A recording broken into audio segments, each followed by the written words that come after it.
Operation सिंदूर पर सेना की प्रेस कॉन्फ्रेंस। पाकिस्तान को भारतीय सेना की 2 टूक। कहा, अगर पाकिस्तान ने युद्धविराम का किया उल्लंघन तो मिलेगा तगड़ा जवाब।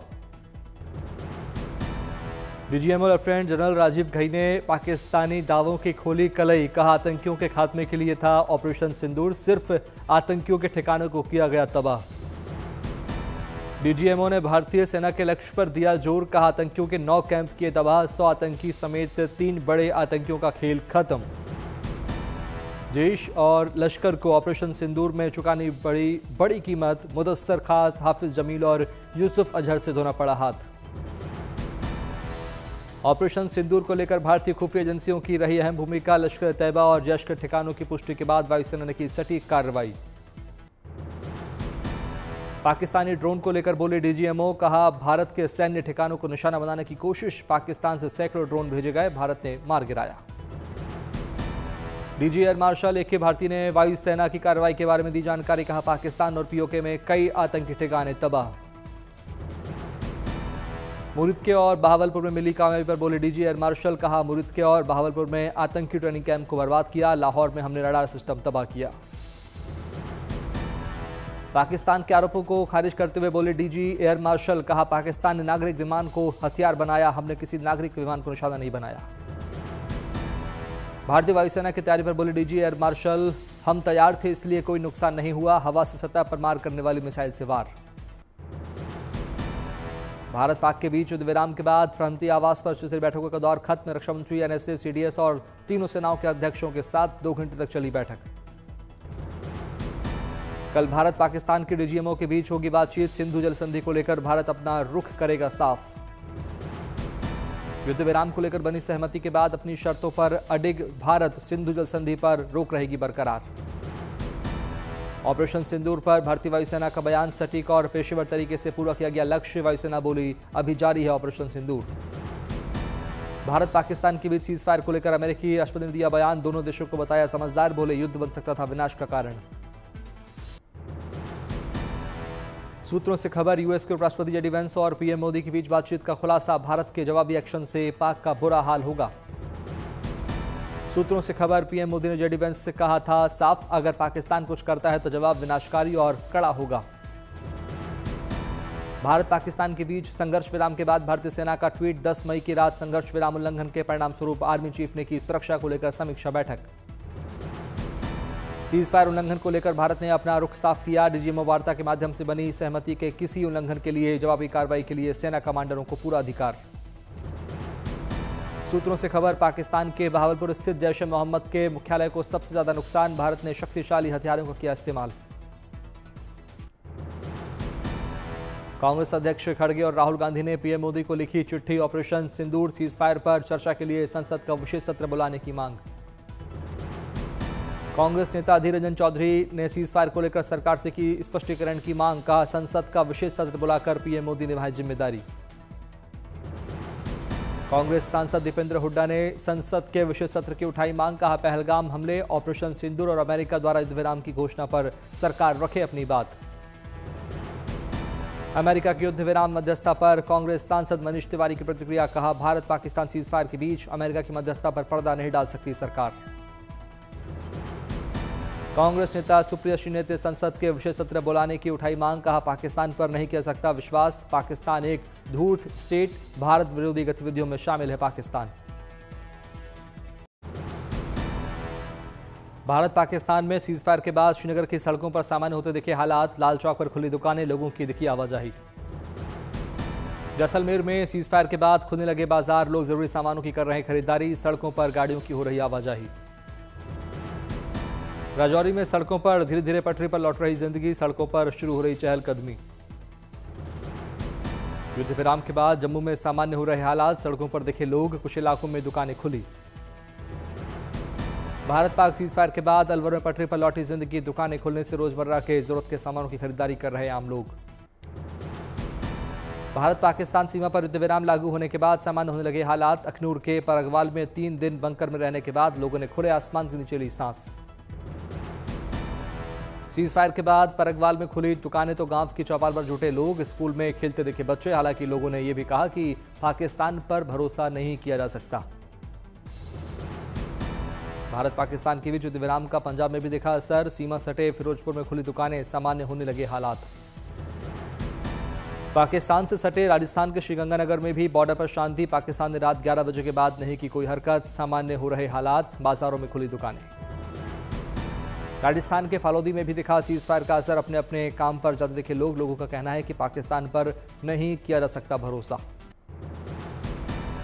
महबूबा मुफ्ती ने भारत पाकिस्तान में युद्ध विराम को बताया महत्वपूर्ण। युद्ध विराम की सफलता की मांगी दुआ। बोली सीमा के पास रहने वालों के घर फिर से बनाने के लिए सरकार से की अपील। पंजाब के फाजिलका में लोगों ने सीज फायर का किया स्वागत। एक दूसरे को खिलाई मिठाई, सामान्य दिनों की तरह खुली दुकानें। लोगों ने सेना और सरकार का जताया आभार। राजस्थान के जैसलमेर में सफलतापूर्वक निष्क्रिय की गई पाकिस्तान की दागी गई मिसाइल। आसमान में दिखा बारूद के धुएं का गुबार। भारत पाकिस्तान तनाव को लेकर फेक न्यूज फैलाने पर लुधियाना में 2 युवकों के खिलाफ कार्रवाई। लुधियाना पुलिस ने आरोपियों को हिरासत में लिया। जम्मू कश्मीर में पुलिस और जांच एजेंसियों की कार्रवाई। अनंतनाग में कई जगहों पर की छापेमारी। पाकिस्तान सीमा से सटे पंजाब के पठानकोट में सामान्य होते दिखा जनजीवन। बाजारों में खुली दुकानें, बढ़ने लगी रौनक। जम्मू कश्मीर के पुंछ में लोगों ने सीज फायर का किया स्वागत। फायरिंग बंद होने से राहत की सांस ले रहे लोग। कई दिन बाद खुले बाजार, खरीदारी करते दिखे लोग। भारत सरकार का सख्त संदेश। पाकिस्तान की किसी भी आतंकवादी गतिविधि को युद्ध की कार्रवाई मानेगा भारत। सरकार ने दिया आश्वासन, देश में नहीं होगी खाद्यान्न की कमी। लोगों को चिंतित होने की आवश्यकता नहीं। चंडीगढ़ में कांग्रेस सांसद मनीष तिवारी ने सेना के सम्मान में निकाली तिरंगा यात्रा। भारी संख्या में पहुंचे कार्यकर्ताओं ने लगाए भारत माता के जयकारे। सिलीगुड़ी में सेना के सम्मान में रक्तदान शिविर का आयोजन। रक्तदान करने वाले लोगों को महिलाओं ने लगाया तिलक। उत्तराखंड के सीएम पुष्कर सिंह धामी ने बनवासा में तैयार हो रहे फ्लाईओवर का किया निरीक्षण। भारत से नेपाल जाने वाले लोगों की दूरी होगी कम। नेपाल सीमा पर तैनात एसएसबी की 57वीं बटालियन के सैनिक सम्मेलन में शामिल हुए सीएम धामी। एसएसबी जवानों से सीएम धामी ने की मुलाकात। एमपी के सीएम मोहन यादव ने जल गंगा संरक्षण अभियान के तहत आयोजित कार्यक्रम में शामिल हुए 250 साल पुरानी बावड़ी के पुनरुद्धार को लेकर की पूजा। सीज फायर के बाद आईपीएल फिर से शुरू होने का ऐलान। 16-17 मई से हो सकती है शुरुआत। बीसीसीआई जल्द कर सकता है नए टाइम टेबल की घोषणा। हैदराबाद में हो सकता है पहला क्वालीफायर।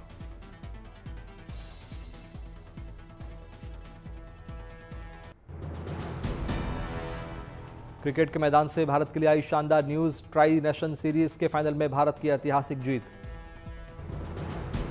भारतीय महिला क्रिकेट टीम ने 97 रन से जीती सीरीज। 5 मैचों की त्रिकोणीय सीरीज पर 4-1 से भारत का कब्जा।